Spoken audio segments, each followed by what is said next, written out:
This is such bad theatre. We're a good theatre. I don't mean the place, I mean the people.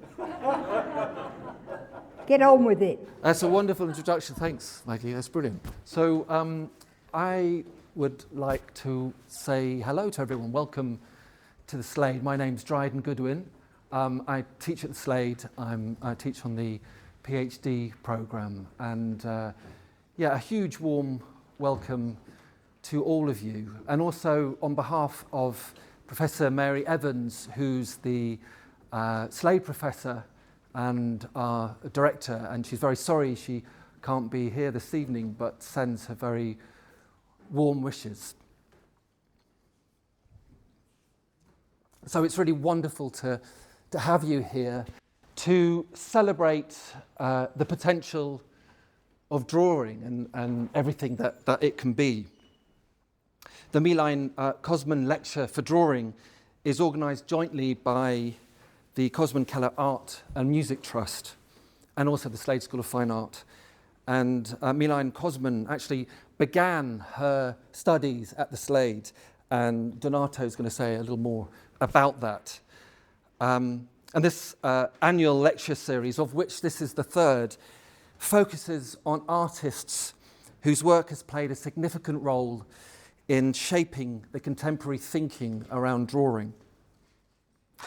And we're very grateful to the Cosman Keller Art and Music Trust for supporting the series, and also very much for the Milein Cosman Scholarship for Drawing, which has had a really positive impact in the Slade, so absolutely fantastic. And we're delighted to welcome Maggi Hambling here and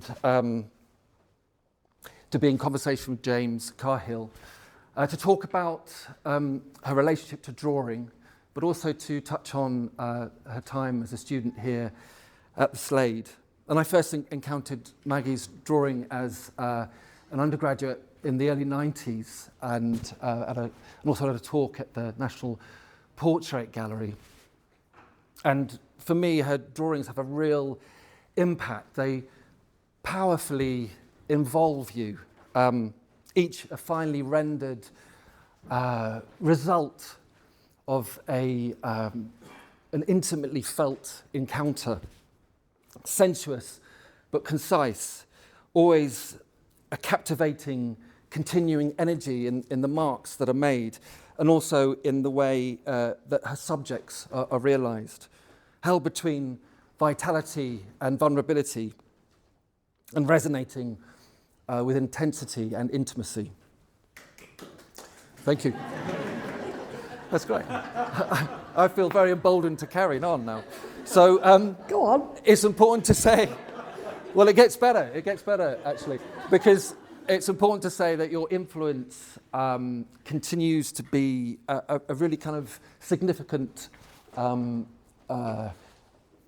coordinate and way of navigating the world for art students at the Slade, and it's a real pleasure that you're here. So I'm going to hand over to James and I'm going to hand over to Donato. Briefly. Donato. Thank you. Thank you.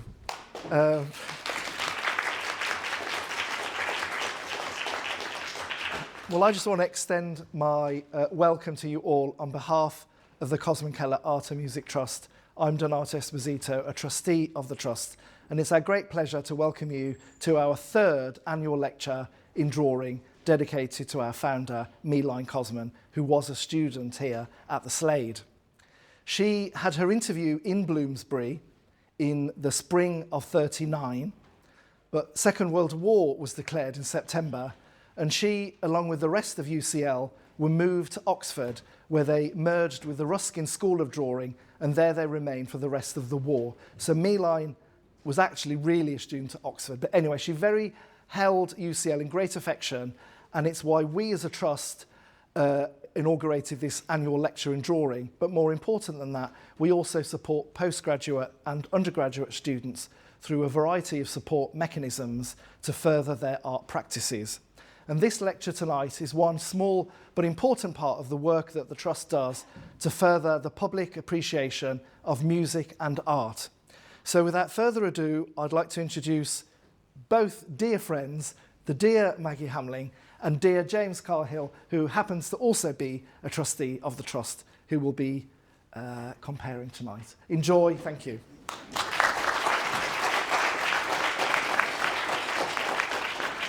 Thanks so much, Donato, and thank you, Dryden, as well. It's great to be here. Hello, everyone. Thank you for coming along. And what a delight to be talking to Maggi, particularly tonight, about drawing, the role of drawing in her art, the role that it's always played. And we're going to take a more or less chronological course through Maggi's work, starting with a very early work, and I'll turn to the first slide in a moment, but I wanted just to sort of fling the ultimate, the absolute question at Maggi before we begin, which is, Maggi, when did you start to draw? I started to draw when I was about 7 or 8, when Uncle Tom's Cabin was being read to us at school. And the fashion was to make patterns with crayons in maths books, you know, all those squares. And you were absolutely it if you had a gold crayon. And so people used to sit making patterns as the book was read to us. But being slightly perverse, I tried to draw the slaves being beaten, which is very largely what that book is about. And so drawing was right there from the beginning. And then there was at school, in an art class, I was drawing and everyone else was painting. And so the teacher, Yvonne Drury, came up to me and said, "Why aren't you painting?" And I said, "Well, I'm drawing." So she said very shyly, "I think you may be colourblind." So I just did a painting to show that I wasn't colourblind. Anyway, on we go. What if Yvonne Drury had not stepped in and said that? Because I did actually think, as I was making the selection of images for tonight's lecture, what would Maggi's career have looked like? What would we think of her art now if rather like Milein Cosman, you had focused primarily or almost exclusively on drawing and printmaking? And I guess this is not to disregard your painting and sculpture at all, but it struck me that actually already in your drawing practice there is such richness and range. It's as if everything that applies to your work in general can be found condensed in the drawings and the prints that you make. And I wanted to ask, just also before we get into more detail about particular works, do you regard drawing as a very special, discrete element of your practice with its own status, something that you see as a separate enterprise, or is it much more integrated with everything you do? No, I do think drawing must have a life of its own, and it's a work of art in itself.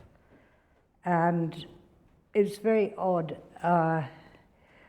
When I was first at art school in Ipswich, 62 to 64, and the teachers said that at first the girls looked much more impressive than the boys because they had a natural way with paint and colour, and the boys could draw.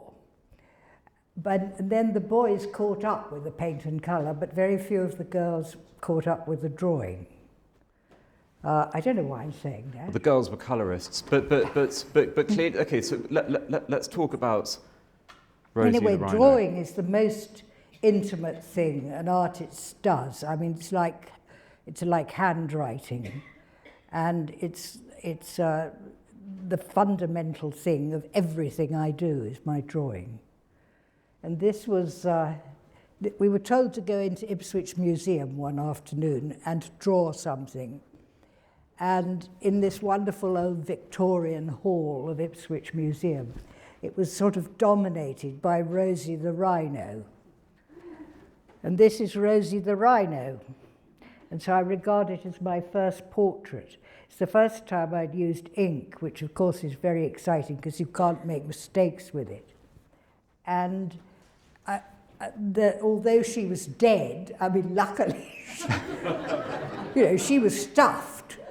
But the sort of interaction between us, I call it my first portrait. And she seems alive. She's coming for you in that. And Well, she was there, very large, in front of me, yes. I mean, you've told me off before for saying that all of your work is at some level a form of self-portraiture, but I do feel like when I look at this that you saw something of yourself in Rosie. Thank you, James, so much. Really, it's such a compliment. Are you sure you can bear to make me such compliments? I am talking about, the toughness, the vulnerability, this sense of, I think there's something very heroic, very dignified, almost melancholic about this creature. That's what I mean. I think that there was an identification there, at least. Wacko. Study from Life, 1963. So, tell us, Maggie, this would have been made when you were at Ipswich still? Ipswich Art School, yes. It was very good because we did a different discipline each day of the week. We had a day in the life from a day making prints, a day making sculpture, a day making pottery, and on the last day it was called something like civic studies where we all went home. Anyway, this was a drawing made from life at Ipswich, yes. Was this the first time you had worked from life? Was this a new experience around this time? Well, yes. I mean, my parents hadn't posed for me nude or anything, and so to draw from the nude was a new thing for me, yes. And did you feel you took to it fairly well? It wasn't a sort of strange or disconcerting experience? No, it seemed a natural thing to do. I think you've written, or it's in one of the accounts of your early years, that unlike your peers in the life room, you would really go and look at the model's face intently and look at their eyes. You wanted to capture all of them, not just necessarily the body. Yes, that was very perverse, because you see what was going on was a sort of a sub-Bombergian thing, and everyone was sort of working in earth colours and grunting a lot. And so I thought, right, I'll do a trompe-l'oeil life painting, and I went up to the model and asked her what colour her eyes were. And everyone was terribly shocked, because nobody put a face on a life model for years at Camberwell. There was also Francis Hoyle and all this earth colour. Yeah, it was very much the sort of legacy of the School of London, wasn't it? Sort of you and Uglo and measuring and... I asked you and Uglo at the end of the first 3 weeks of Camberwell if he would mind not teaching me for the next 3 years. A very good decision. Did that go down well? Was he all right about that? Well, he didn't teach me for the next 3 years, so that was good. So after Ipswich, you went to Camberwell, I think 1964. Yeah.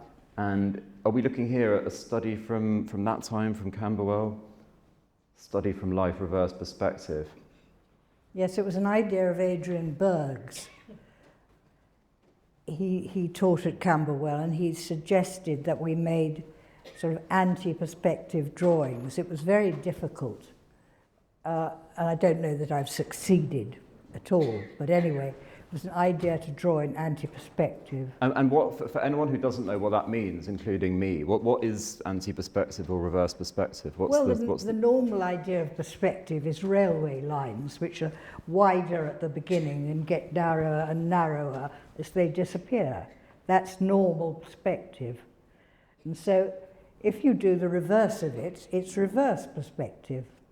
I see. Okay, this is something David Hockney's done a lot as well, sort of opening things up the other way, the sort of opposite to the Renaissance vanishing point.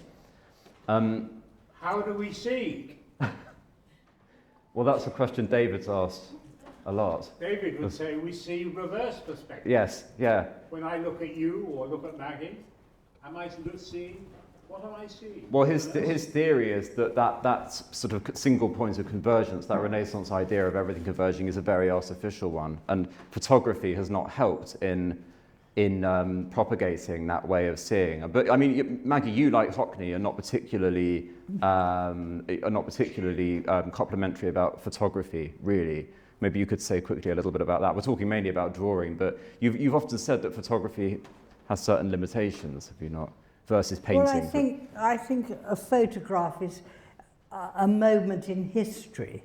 Do you know? It's usually in a frame, politely behind glass, and it's a moment, however great the photograph is, it's a moment that's gone.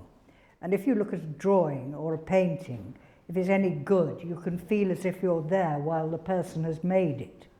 Right. You know, if the thing is alive, then, you know, the great painters, you feel as if you're there with them, and as if you're there when it's present and being made. And I think that's something that art can do and photography can't. And I think this is a case in point. We're moving forward here now to the mid-1970s with this portrait of your great friend Arthur Let Haynes asleep. But we should explain, actually, to wind back a bit, Let was a great inspiration and influence on you from the time you spent before Ipswich at the East Anglian School of Painting and Drawing. Yes, Tell us quickly Cedric about that. Morris and Let Haynes, they set up a place on the outskirts of Hadley, where I grew up in Suffolk, called the East Anglian School of Painting and Drawing. And it was known locally as the Artist's House, and notorious for every vice under the sun, which I think was part of the appeal.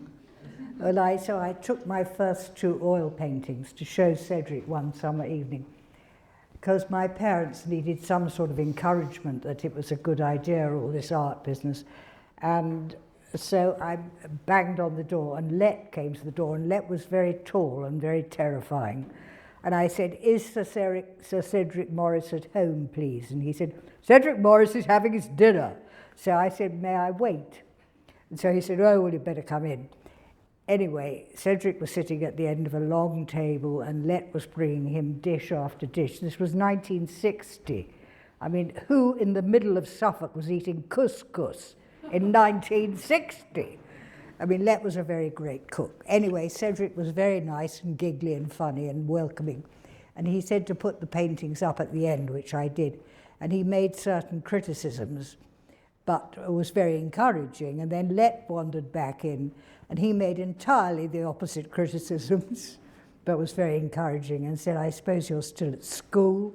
And I said, "Yes." And he said, "Well, you better come and paint in the holidays."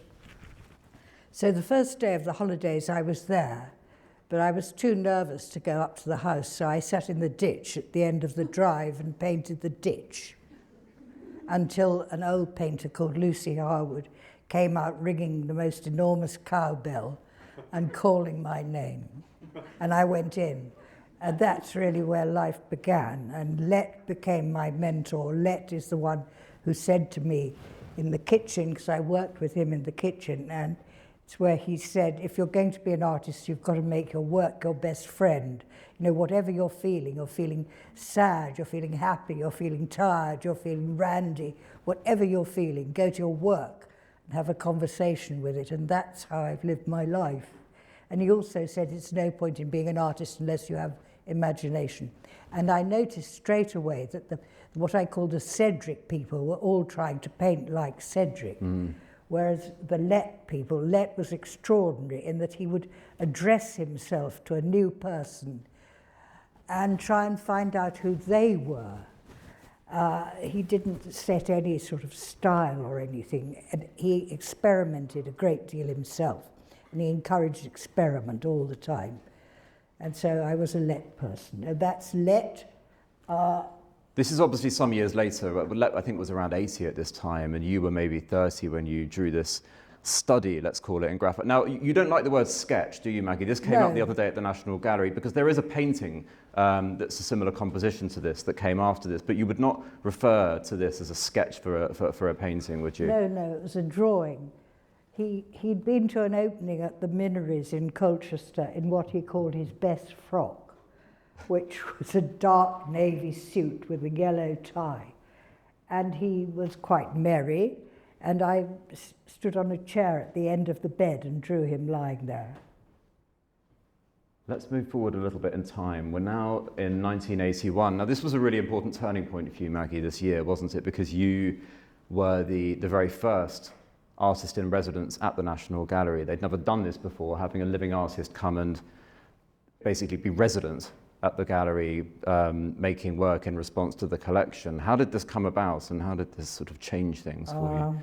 It was an idea cooked up by Anthony Reynolds, who was Anthony Reynolds, and Alistair Warman, sort of Arts Council people, yes. they cooked it up, and 3 of us were in for it, and they chose me, and I felt like a ready meal because I smoked and I worked in a converted children's sandwich room. The whole thing was covered in tin foil, so I felt like a ready meal. But anyway, I made certain studies in the gallery, and this was one of them. It was Howard Hodgkin who had all the bits of this Manet execution of the Emperor Maximilian brought together, all the bits of it that had been cut up and sold after he'd died. And this is the figure on the right of this soldier with this very ambiguous expression. All the rest of the soldiers are shooting in the shooting party of Emperor Maximilian, and he's just somehow resignedly loading his rifle and realizing what he's got to do. So I made this study of him. Yeah, we've spoken about this. And I mostly made studies, drawing in the National Gallery. And then one afternoon I thought I'd have a go, take the paints in there. And I was trying to paint the hands of Rembrandt's Margareta de Geer, making a study of them. And I looked round, and I realized nobody was looking at the Rembrandts at all. They were all watching me. And that's when it occurred to me that painting is a bit like magic or something, or what is that word? What is that word, The James? alchemy. Alchemy. Alchemy. Well yes. done, James. Alchemy. Yes, that painting is somehow magic, whereas drawing, I mean, anyone can draw, and drawing's not important. But I guess this was also the moment where you began to realise you were a public figure or a public artist. You had this new public identity thanks to the National Gallery residency that maybe you hadn't had before, and you've certainly had ever since. Was that something that was an adjustment or difficult to deal with, or not particularly? Well, I could be there very early in the morning, which I was, and I only had to receive the public on Wednesday afternoons at 4 o'clock. And I always had a bit of whiskey in the coffee mug on my painting trolley, and I got through somehow. And every week this Dutch woman would come, and she would sit there and say, "Do you see auras?" And I said, "No." Then she'd come the following Wednesday and say, "Do you see auras?" I mean, it was extraordinary. People in, like tramps in from the rain to the highest cognoscenti of the art world. It was very peculiar, the whole thing. And it was arranged for 3 months, and it was a great success, so I did 6 months. Then they wanted me to do it for a year, but I said no, because I don't think it's good for an artist to become part of an institution. And I stopped being there on Maundy Thursday, Easter 1981, and Max Wall came to pose for me. He was a great clown, a great comic actor, and I'd seen him twice in the Garrick Theatre doing his show Aspects of Max Wall, and I'd written to him on very impressive National Gallery writing paper saying if he had ever had time, would he come and sit for me? And he sat throughout that Easter of 81, and this was the first painting I did of him, and it's called Max Wall and His Image. Yeah, we were talking in the taxi on the way here about people who were very defining of their time, but maybe are not that well remembered. I mean, I'm curious to know how many people here know who Max Wall was? The older ones know. It's but back in the 1960s, 70s, 80s, he was, this. He was this very sort of famous sad clown figure who, I think you said before, felt a little bit imprisoned by this part he had to play. He had an alter ego, didn't he? That other figure is what he was forced to play, Professor Warlowski. Yes. He had to do that every time, even though he didn't want to. Yes, he had to do that, and he felt imprisoned by that character. But I love this painting because it reminds me of the appeal that there has always been for you in outsiders, people living slightly on the edge. I mean, what was it about him that made you decide to write to him? Well, he had that ability. I mean, he could make a joke last 20 minutes. That's not bad. And he had this ability to make you feel like laughing and crying at the same moment. That was the whole point. He was a real clown. He was wonderful with his hands, wonderful with his body. He'd started off as a comic dancer, and it just took you to that business of where you don't know if you're going to laugh or cry. He could do that. He was magic. He was, apart from that, he was the most miserable man I've ever met, who was, I had to prop my eyes open when we went to supper after a day's work, because being a theatre person, he was of the evening, and me being an artist was of the light and the early morning. Anyway, never mind. God bless him. Here's to Max Wall. Here's to Max Wall, indeed, and indeed to Cedric Morris, who we're looking at here. I think it's a drawing you made Yes. as he was dying. Tell us a little bit about this. Well, I'd gone to see Cedric in Ipswich Hospital over that weekend, and I was doing the Max Wall pictures, but that Monday morning, what was inside me was the memory of Cedric lying there. And he was doing that thing with his arms that people do, like they're conducting strange music. And so I took out the piece of paper and did this drawing from memory of Cedric. And I remember I stopped it just before 1 o'clock, and they rang at about 1:45 to say that he'd just died. So I was in London making the drawing. He was lying in Ipswich, dying. Yeah. And you've become very well known for depictions of people close to death or just after they've died. And is this perhaps the first example of although you didn't know he was dying at the time you made it, would you say this is one of the first examples of Well, no, the first painting really was of Frances Rose, who was my neighbour in Battersea. And I was with her when she died in Clapham Ladies Hospital. And I was just sort of sitting there and holding her hand. And the matron came along after about an hour and a half and said, "There's no point in you sitting there, she's gone." Well, I don't know at what point she'd gone, but anyway. And I was obsessed with this for a week, and one of my neighbours said, "Well, why don't you paint it?" And so I painted Frances Rose on her deathbed from memory, and that was the first of it. And then, of course, in due course, George Melly said I'd go down in art history as Maggi Coffin Hambling, because I draw people in their coffins, which seems to surprise people. I don't understand that, because it's the last time you're going to see them. You know, it's the last time you're going to see them. So it seems to me if you're an artist, you would try to draw them. Yeah, and that thing of holding on to the person as they're departing. I mean, I always think of this hand, this other hand coming into the drawing as you, but is that correct? No, it's not me. It's a hand of Millie, who looked after them at the end of their lives. I'm going to make you cross, but I still think it's you, in a way. It feels like, because of course it's you in another sense, but that's my reading. Well, it's up to you, Ducky. And I love this drawing partly because I was born in 1985 and I'm now 40, and I think you were exactly the same age as me. I'm 41, in fact. I was this age that you are when you were when you made this. You mean I made that drawing? At the age I now am. Yeah, sorry, I'm not quite articulating it right. But it's why I feel a certain affinity with it. But one thing that strikes me looking at this as well is you're there, you've got your mascara, the cigarettes.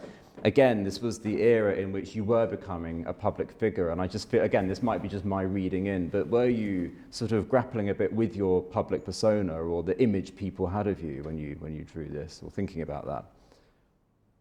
Well, when is it, 85? 85, so...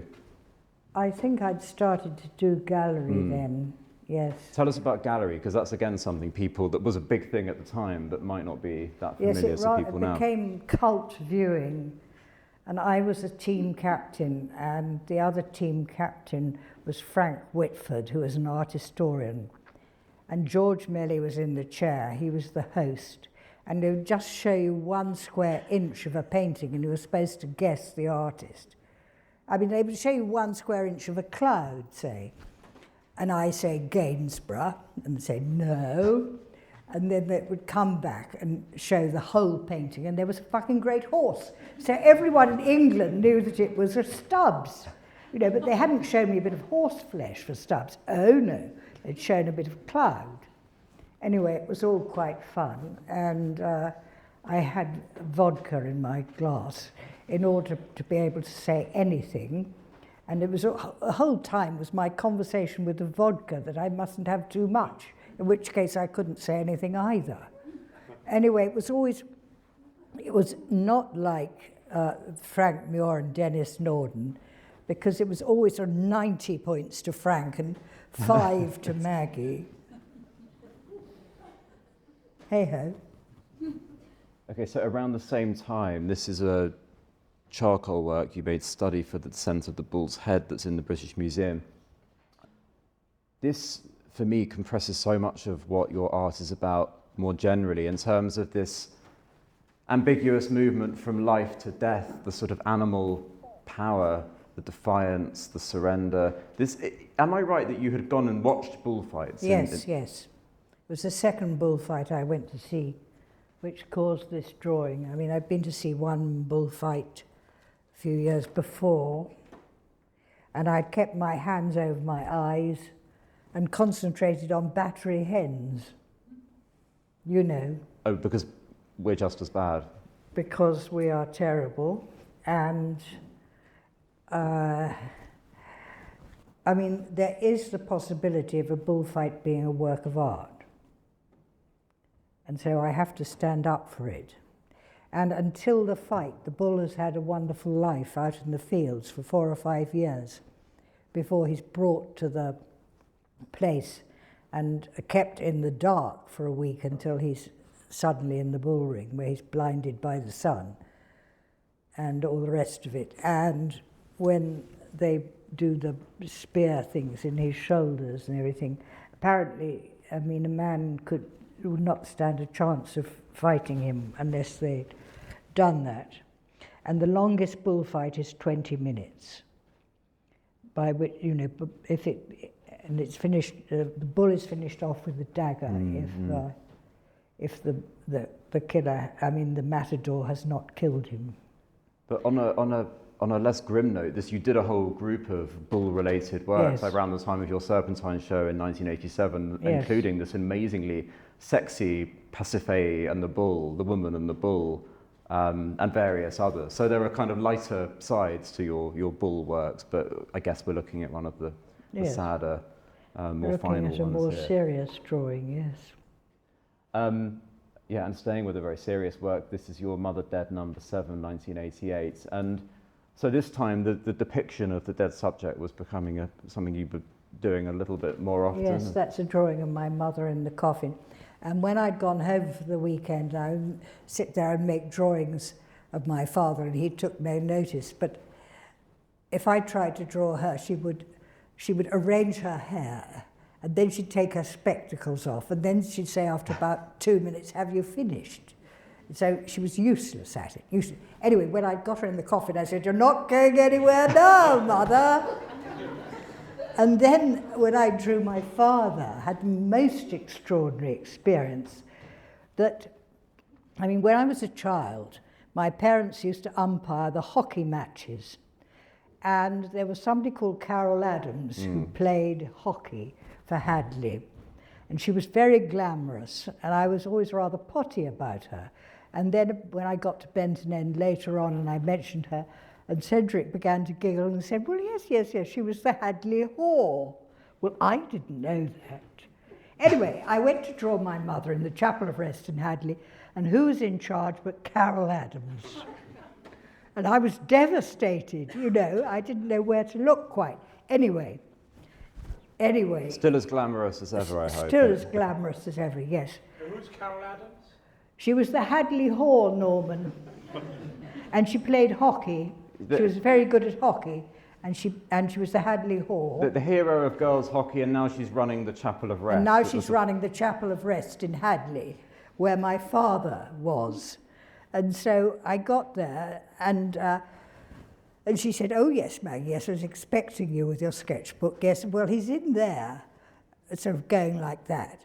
And so she opened the door to in there, which was the room behind the office, and it was pitch dark. And I said, "How the fuck am I going to see him? It's pitch dark in there." And she said, "Well, they like it like that," meaning the people coming to see the dead person. Right, not the corpses. Like it very dark.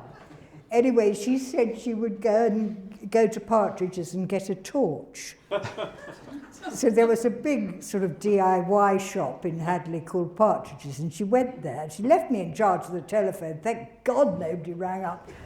And she came back with this torch, and she stood there and held the torch in there. Well, it was like seeing Father under disco lights or something. I mean, I said, it's hopeless. So she said, "Well, we'll keep this door open, and I'll open the door at the other end, and then you can see him." So I could see him.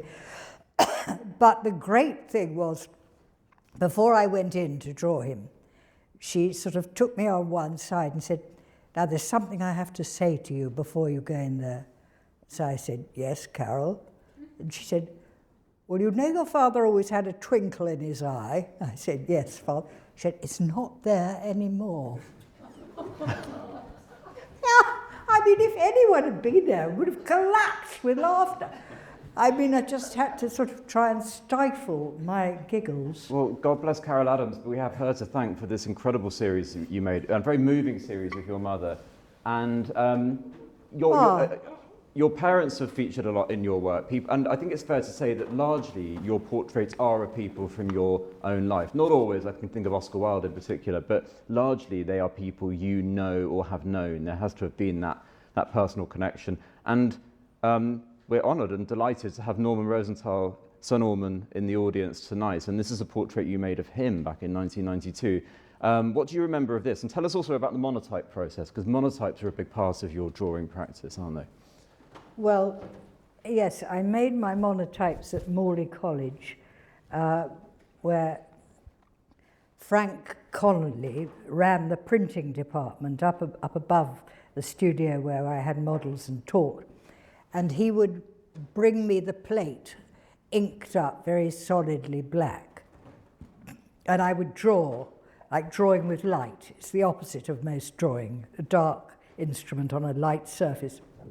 And so I would draw with the light, and Norman and Manuela came to pose one afternoon, and this is one of the portraits I did.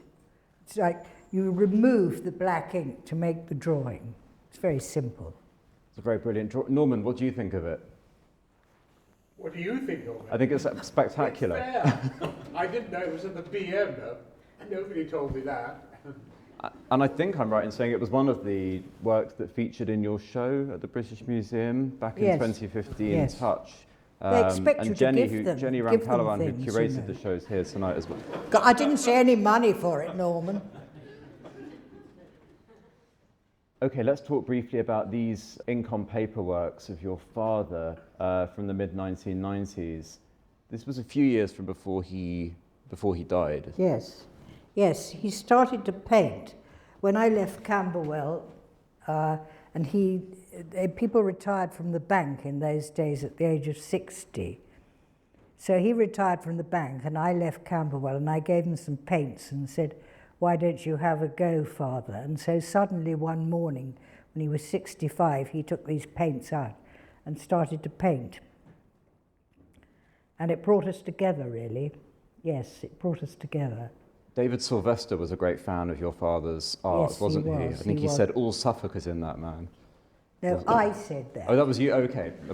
Sorry. Do get it right, Misattributing James. to David Sylvester. I mean, as Harry Hambling had lived in Suffolk throughout his life, Suffolk was inside him, and that's what poured out in these paintings. And David was very keen on them, and he tried to interest a gallery or two in them, and the gallery sort of said, "Well, you know, he's 90 now. I mean, it's not very good.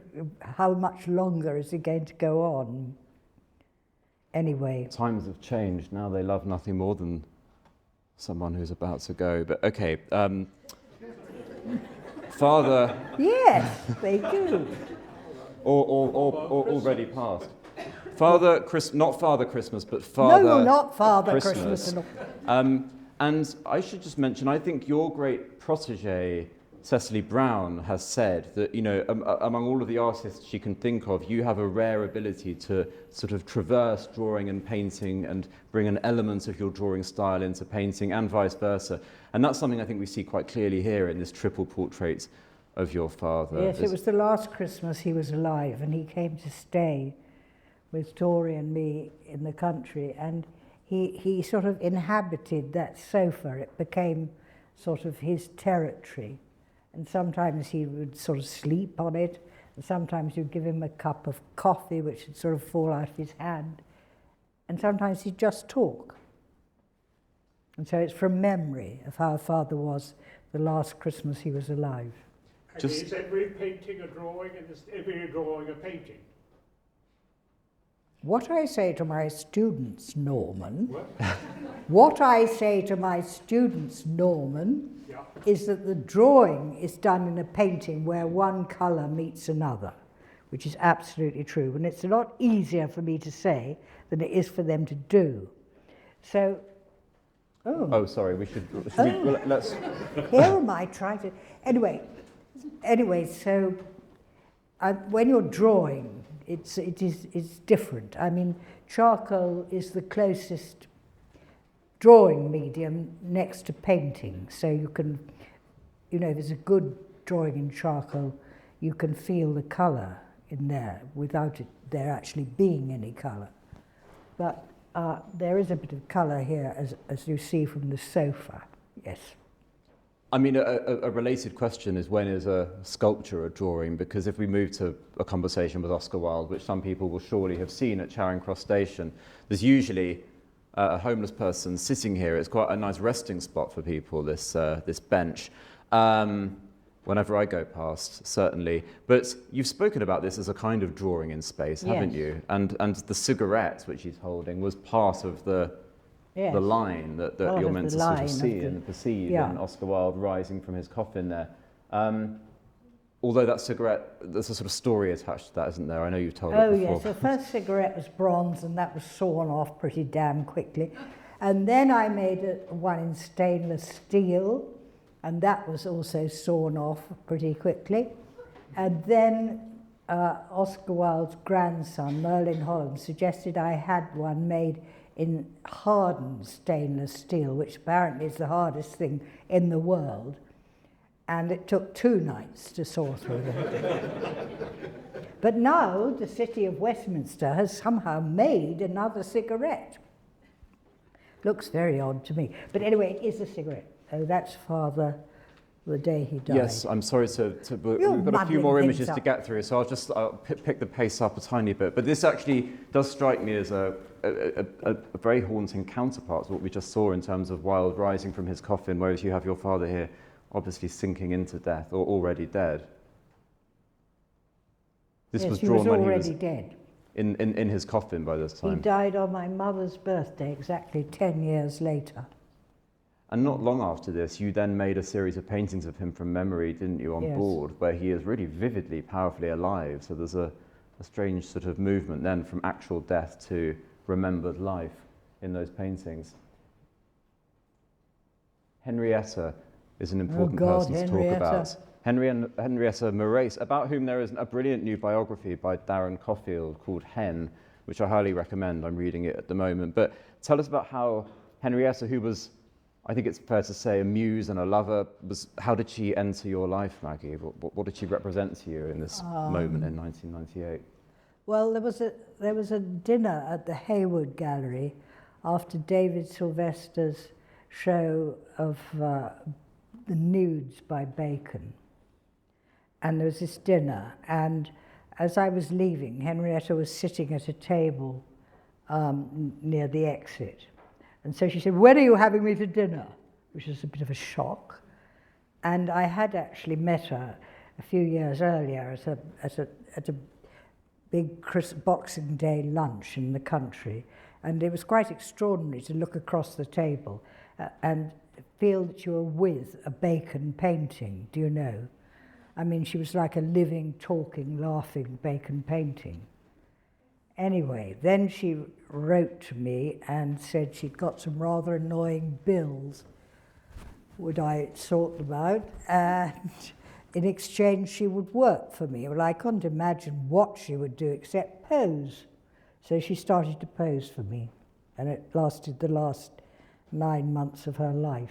And the result was this really extraordinary group of charcoal drawings. Yes. And did she not accuse you of having stolen her soul and put it in Yes, these drawings? she did. In a row? Or, I mean, what a thing to say. And then I know from just looking back at the works, the book about your earlier career, that she had liver damage and she was sober when you first knew her, but had relapsed by around the time this drawing was made. And she must have known that to drink was to die. And so I think Well, it was part of her sort of defiance of death. I mean, you know, when she was told she had diabetes, she took to cream cakes in a big way, you know.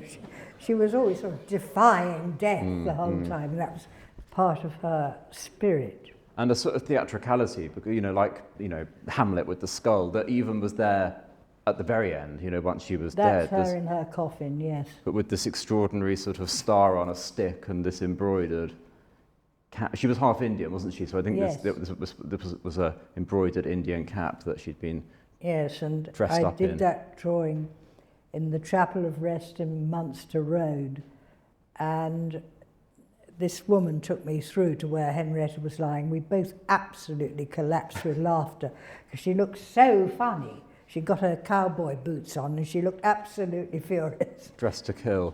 And yes, that was done a couple of years after she died, that sculpture, and it's called Henrietta Eating a Meringue. And I mean, keeping in mind this theme of drawing, is it too fanciful? Is it too forced to sort of say, well, you know, there's even here, there's an element of drawing in terms of the line, in terms of the composition. Do you think of a sculpture like this in terms of drawing and line, or I don't not think really? of these things at all, James. I just do it. These are sort of the art historians. Yes. Good luck. I mean, if I'm drawing, I'm drawing. If I'm Yeah. painting, I'm painting. If Yeah. I'm trying to make a piece of sculpture, and I'm just thinking about it. Yeah. You know, not a lot up here. I'm not at all an intellectual. Oh, I don't know. I think What? that I said I don't know. I'm not sure. Well, I'm not sure if I would agree, but I'm not at all an intellectual. Put that in writing, yes? what you have said about this. Next. Just quickly, one thing you've mentioned about this in terms of Henrietta's force of character is it was very much it's her mouth devouring a meringue, but it's a portrait of her whole sort of soul in a way, isn't Yes. it? Okay. In terms of other overpowering characters, tell us briefly about Sebastian Horsley.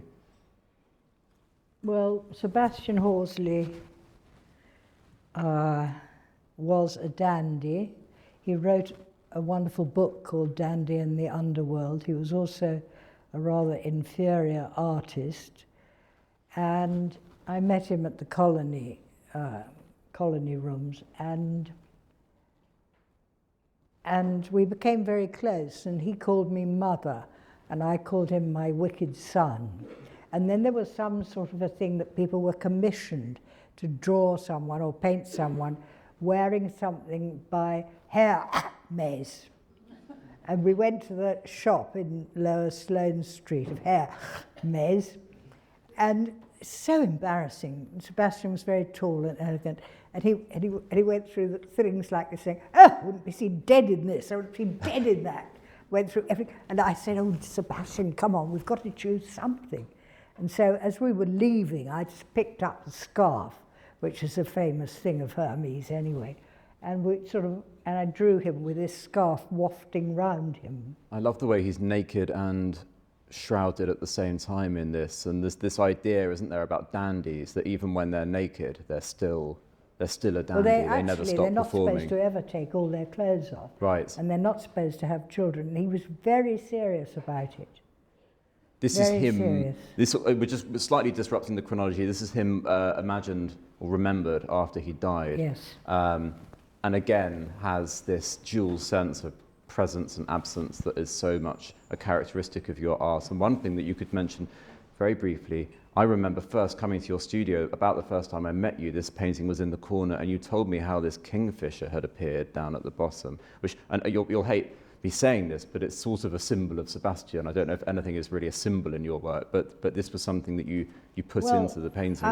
As it happened, a kingfisher had flown into the glass doors of my studio in Suffolk and dropped dead. So there was this beautiful bird. And then when I'd finished the painting, Rachel Campbell-Johnson, who was one of the women in his life, said it was extraordinary because when he was a boy, he'd been given an air rifle and been messing around, and he was 8 or 9 or something, with this gun, and it went off by accident and he shot a bird. He never touched the gun again, but somehow that had just sort of happened. In terms of, because I was thinking the bird coming out of nowhere, your sea drawings and sea paintings that began around the mid-2000s sort of happened accidentally as well. Is that right, in terms of their origin, in terms of how you first began depicting the sea? Am I right that you'd actually been doing a painting of a beggar or a tramp, and that became your first sea painting? Yes, I was doing this little portrait, 12 inches by 10, from memory of a London beggar. And I'd been to the sea that morning in Suffolk, and what was inside me was this storm that had happened at sea. It was very exciting, and about being a bit slow coming from Suffolk, it wasn't till 3 o'clock in the afternoon I asked myself what the hell I was doing trying to paint this London beggar, when what was inside me was the sea of that morning. And so on top of that canvas, I just painted my first little sea painting. That's me. We haven't spoken so much about self-portraits, but they do punctuate your entire work. You are, in a way, your greatest subject, the person you've always returned to. And I think John Wilson asked you this the other day at the National Gallery. I can't remember what your reply was. Is there a sort of fundamental difference when it's you? Do you approach yourself as a subject in a different way from well, others? If I'm not obsessed with painting someone else, like Sebastian, like Henrietta, like my father, like George Melly, I sometimes try and paint myself. And again, for me, just offering my sort of 2 pennies worth of interpretation, this is very much a portrait of you, of your psychology, and maybe what's difficult to grasp in oneself or to understand in oneself because of the way you're sort of receding or disappearing, a bit like Sebastian Horsley did in that painting from before. Whereas if we turn finally to these ink drawings you have made on a daily basis, these ones we're looking at here are brutally physical. They're literally of your hand. And you see, 3 fingers. If you can bear to, Maggie, tell us the story relating to this. Well, I was in Suffolk, and I was going up to bed one night, and I'd got a glass of water in my hand, and I got to the top of these curling sort of medieval stairs, and I said to myself, I can see why old people live in bungalows. And at that point I lost my balance and fell all the way down the stairs, and the glass cut through the hand and through the little finger. And then with all this blood everywhere, I waited until 8 o'clock the next morning because I thought Ipswich Hospital would be full of drunks and everything on Saturday night. And so I went to Ipswich Hospital, and they did an operation on it, and I was there with a great big bandage. There are not many. Oh yes, there's a bit of a bandage. What's that? Well, this one, it reminds me a little bit of your waves or your walls of water. It's still your hand, but... Is it? Well, I don't think so. It was sent to us as one of that group, but perhaps it... Absolutely, it's not my hand at all. Okay, well, knows what... These are my hand. We'll have a chat with Doug about that. These are definitely your hand, yes. These are my hand. And so I was working with my left hand in the studio, and Dave the plumber walked in Suffolk, and he said, these are going to be half price then, because they were done with the... But I do draw with my left hand first thing every morning, because this hand, regardless of the fact it's only got 3 fingers on it, is full of tricks and things after all the years I've been trying to paint. But this hand is still full of surprises and does surprising things. And so I draw first thing every morning with the left hand. If you want to sort of get around that practice or habit that your dominant hand would have. Let's move on swiftly from this one. Honestly, it's nothing to do with my hand at all. But these these daily drawings that you do in ink with your left hand, I mean, the subject can be anything or everything in your life in a way, can't it? This That's was my your dog who died. Yeah. These are, I think, among the most heartbreaking works you've made, and that you do them very quickly, and they just sort of come directly from you, like a live channel.